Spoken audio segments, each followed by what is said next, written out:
ভারত পাকিস্তানের ম্যাচের আগে একটি সাধারণ প্রশ্ন ঘুরে ফিরে হলো সংবাদ সম্মেলনে। পাকিস্তান অধিনায়ক সালমান আখা রহস্য রেখে দিলেন, স্পষ্ট করে কিছু বললেন না তিনি। পরে সংবাদ সম্মেলনে এসে এই ইস্যুতে মুখে কুলুপ এঁটেছেন ভারতের অধিনায়ক সূর্যকুমার যাদবও।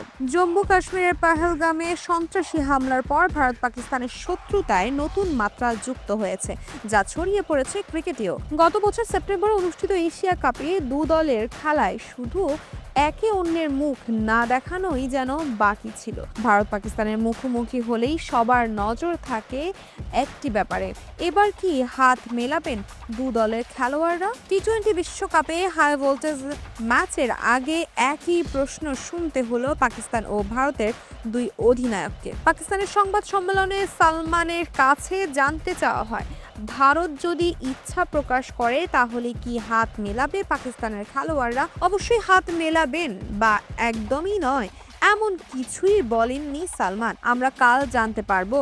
তবে ক্রিকেট চেতনা ধরে রেখে ম্যাচটি দু দলকে খেলার আহ্বান জানিয়েছেন তিনি। পরে সূর্যকুমারকে প্রশ্ন করা হয়, টসের সময়ও ম্যাচের পরে পাকিস্তানের সঙ্গে হাত মেলানোর ইচ্ছা ভারতের আছে কিনা। ভারতের অধিনায়ক বলেন, টসের সময় আমরা হাত মেলানো নিয়ে ভাববো। আমরা ভালো ক্রিকেট খেলবো, তারপর এটা নিয়ে সিদ্ধান্ত নিব।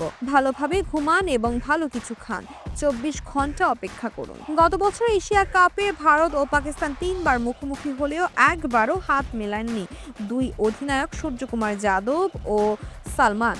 দু দেশের রাজনৈতিক বিরোধের জেরে একই ধারা চলেছে এশিয়া কাপ রাইজিং স্টার্স ম্যাচেও। মেয়েদের বিশ্বকাপেও দু দেশের অধিনায়ক হাত মেলায়নি। সর্বশেষ অনূর্ধ্ব-19 বিশ্বকাপেও একই ঘটনা ঘটে। এবার কি এই রেষারেষির অবসান হচ্ছে? জানা যাবে খেলার ঠিক টসের সময়ই।